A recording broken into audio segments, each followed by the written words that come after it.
Hai, kembali lagi bersama tim support Indonesian Barcode. Dalam video kali ini, kita akan membahas fitur perakitan yang ada pada aplikasi toko. Nah, sebelum membahas lebih lanjut, perlu diketahui bahwa fitur rakitan ini hanya tersedia untuk user yang berlangganan paket Unlimited Omset Silver. Untuk bisa mendapatkan paket tersebut, Anda bisa membelinya langsung di kami dan menghubungi kontak yang ada di video ini. Jadi, jika ingin mendaftar atau membeli paketnya, silakan hubungi kontak yang tertera di video ini atau di deskripsi. Setelah berhasil mendapatkan paket Unlimited Omset Silver, barulah Anda bisa menggunakan fitur perakitan yang ada di aplikasi Ketoko ini. Untuk tutorial penggunaannya, mari kita simak bersama pada video kali ini. Nah, untuk perakitan sendiri di toko ini ada dua jenis, ada yang namanya rakitan proses dan rakitan non-proses. Untuk pertama, kita akan bahas mengenai rakitan proses. Jadi, di sini saya mulai dari pembuatan itemnya. Eh, untuk tipenya, silakan pilih yang rakitan proses. Nah, untuk kode itemnya, silakan dibuat sesuai dengan kebutuhan.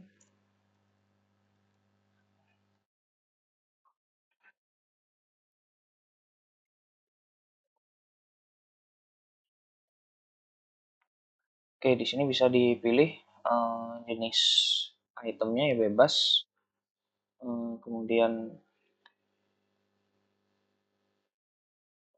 untuk penambahan jenis dan subjenisnya silakan dibuka di menu master datanya ya. Di data lainnya nanti bisa ditambahkan jenis, subjenis, dan merek sesuai kebutuhan. Oke, kalau sudah kita isi dulu untuk rakitannya. Di sini daftar item yang masuk dalam rakitan itu adalah sub-sub itemnya. Nah, untuk itemnya di sini yang bisa dimasukkan itu adalah item yang bertipe inventory. Jadi di sini saya coba pilih standar.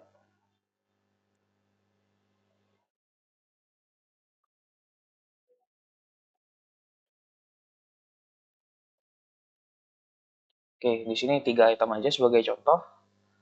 Eh, yang terpenting di sini adalah di bagian data item ini.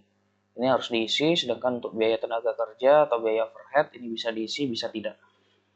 Silakan disesuaikan sama kebutuhan nanti.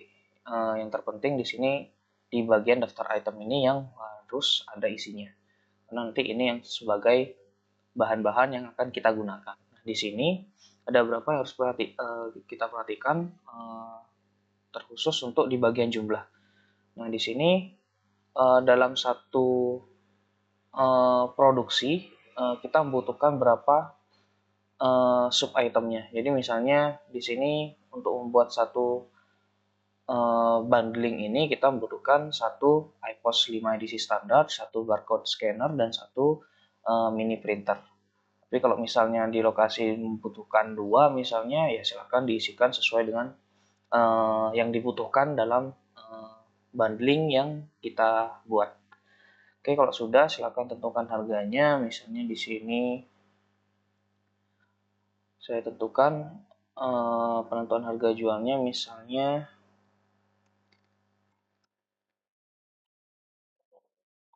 Oke, kalau sudah disimpan.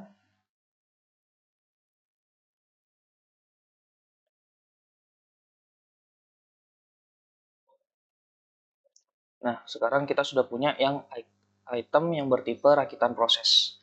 Nah, yang kedua kita buat yang item rakitan non proses. Oke, ini yang rakitan non proses.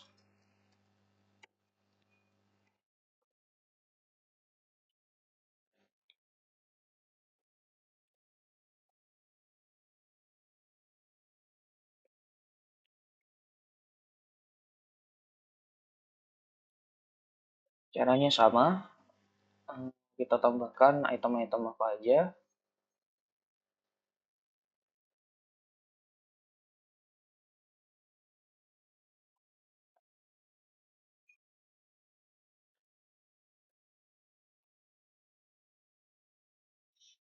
Nah, jika sudah, kita tentukan harga jualnya.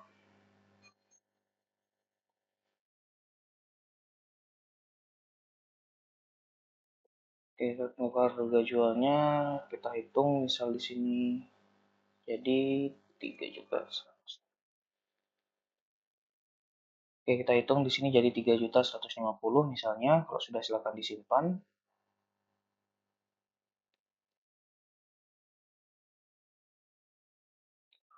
Oke, sekarang kita ada dua item rakitan, yang tadi bertipe rakitan proses dan yang satunya rakitan non proses.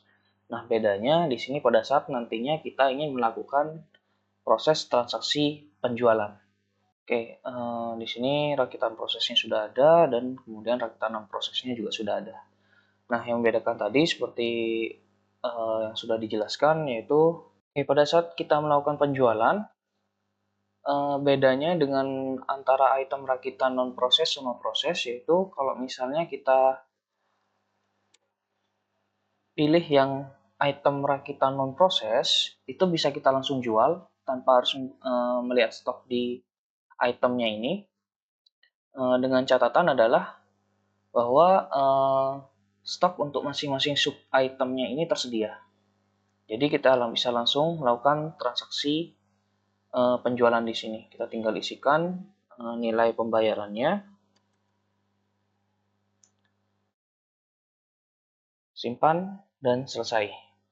Nah, tapi kalau untuk yang item bertipe rakitan proses, itu kita harus melalui menu perakitan terlebih dahulu. Nah, untuk menu perakitannya di sini ada pesanan, proses, dan proses jadi. Nah, kita bisa langsung melalui proses perakitannya tanpa harus melalui pesanan. Tapi kalau misal kita mau mencatat pesanannya dulu, itu boleh. Tapi kalau misal mau langsung ke proses perakitan, itu juga bisa. Nah, di sini saya langsung aja ke proses perakitan. Kita klik tombol tambah. Nah, kemudian kita cari item perakitannya yang bertipe proses tadi. Nah, kalau sudah, misalnya jumlahnya 1, kita langsung simpan saja. Oh sorry, kita isi pelanggan. Nah, untuk isi pelanggan di sini, ini sebenarnya bebas ya. Jadi, meskipun kita misalnya pilihnya pelanggan umum, kemudian pada saat penjualan kita mau pilih pelanggan Novitalia ini, itu juga bisa. Jadi di sini hanya sebatas pencatatan aja. Oke, di sini misal saya pilih umum. Kemudian kalau sudah, kita langsung simpan saja. Nah, setelah dari proses ini selesai, kita jangan lupa harus menyelesaikannya di bagian proses jadi. Nah, kita klik tombol tambah, kemudian kita cari pelanggannya sesuai yang dibuat di transaksi proses perakitannya. Kemudian kalau sudah, kita cari di perakitannya. Nah, di sini akan muncul nanti daftarnya. Kita pilih, kalau sudah kita simpan. Nah, jika sudah seperti ini, maka kalau kita cek di daftar itemnya untuk yang rakitan proses, ini baru ada stok. Nah, kalau sudah ada stok, dia baru bisa dilakukan transaksi penjualan. Oke, tadi di sini ya, di kasir kita tambah, cari itemnya, RKP.